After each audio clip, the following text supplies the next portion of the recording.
For this assignment, I read the article called Do Plant-Based Diets Provide Enough Protein? It was by Klaus Hadwiger and by Angelica Schultz for foodunfolded.com. This article tried to explain and kind of hear both sides of the argument that plant-based diets don't provide enough protein. And they were trying to investigate if that was true. I chose this article because I have been trying to slowly eliminate um, animal protein from my diet. It started during the beginning of the pandemic, and food was a little scarce, and there was a few times that I went to the market and couldn't find any animal protein like chicken or steak or ground beef. And those were really some staple items in our fridge at home, but without them, I found that I was able to eat healthier and feel better without the animal protein. So we started to eliminate, maybe only eat protein once or twice a week. And I have been always in the back of my head thinking, am I getting enough protein? Because we do know that, animal protein provides us with a lot of protein.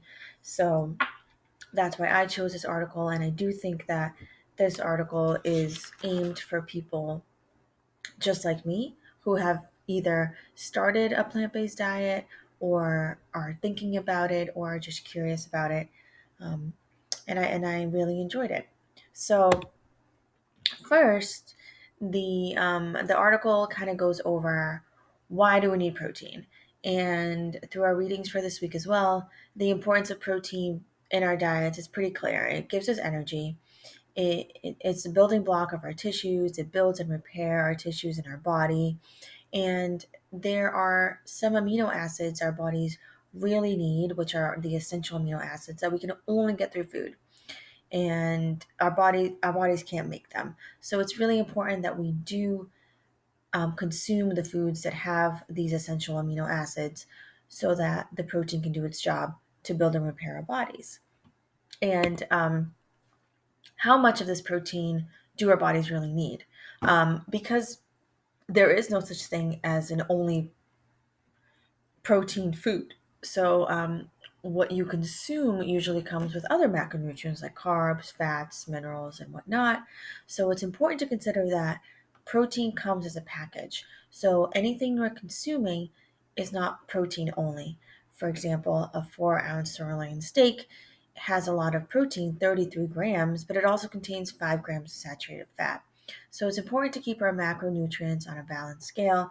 And for me, the biggest thing about this that this article highlighted was that protein deficiency is very rare in industrialized countries, that our bodies really adjust to the amount of protein that we take in.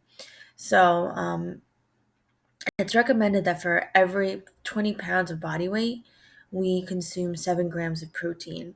And for me, a female my age, the estimated average would be about 36 grams of protein a day, which would equal about, a good sized chicken breast for the day. So it almost put me at ease right away because I do know that I can hit that 36 grams of protein a day with eating plant-based protein.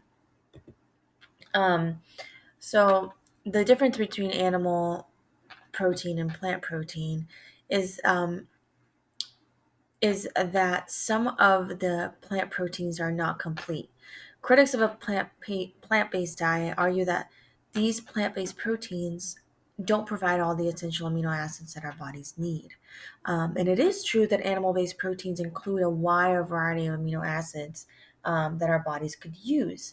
But the article does raise an important question, which is, can't this problem just be solved by consuming a bigger variety of plant-based proteins?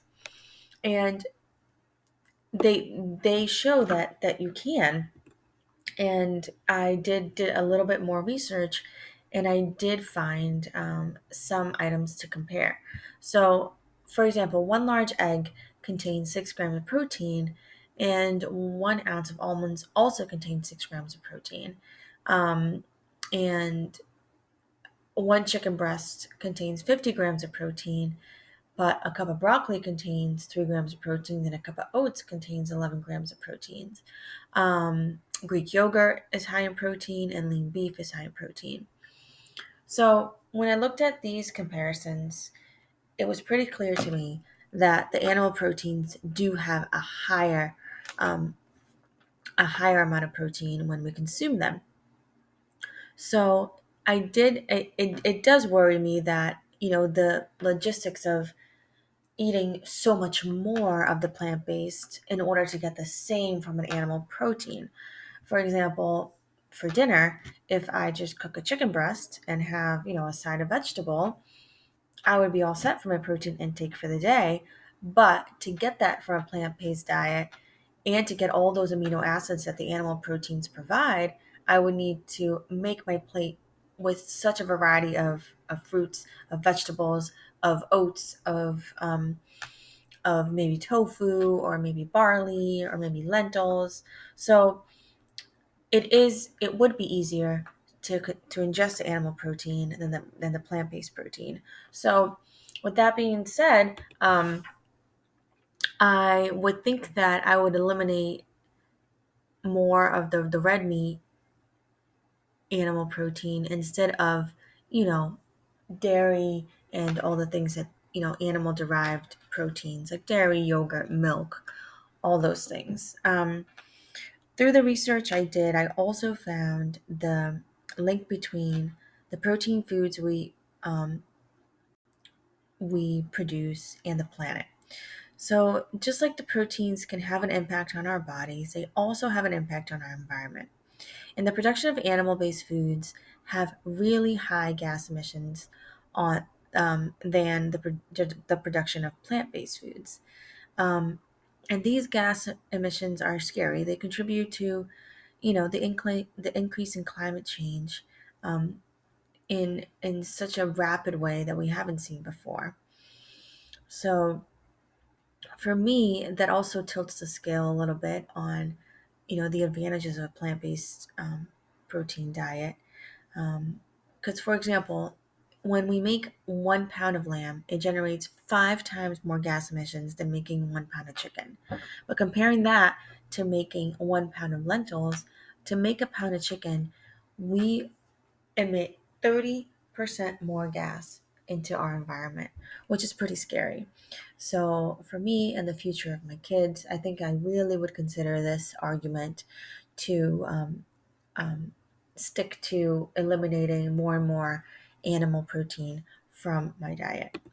The bottom line for me for this article is that the body can adjust to many different levels of protein and that I shouldn't be worried about, you know, as much as I was before about consuming enough protein. Um, the article also highlights the importance of looking at protein as a packaged nutrient, and that when we consume protein, we're very rarely consuming only protein. So we have to pay attention to the other nutrients the food may have. And a plant based diet can provide me with enough protein, although I'd have to eat a variety of vegetables and fruit, especially if I also eliminate dairy along with meat, which I think might not be the route that I want to go. And, plant based usually doesn't mean vegan. So having that dairy, that Greek yogurt, milk to help with a protein intake, I think really would balance things out. And also, if prepared correctly and safely, meat can be very appealing to the taste buds. And I can't lie, I do love the taste of meat, especially a nice steak, a grilled steak that's nice and tender.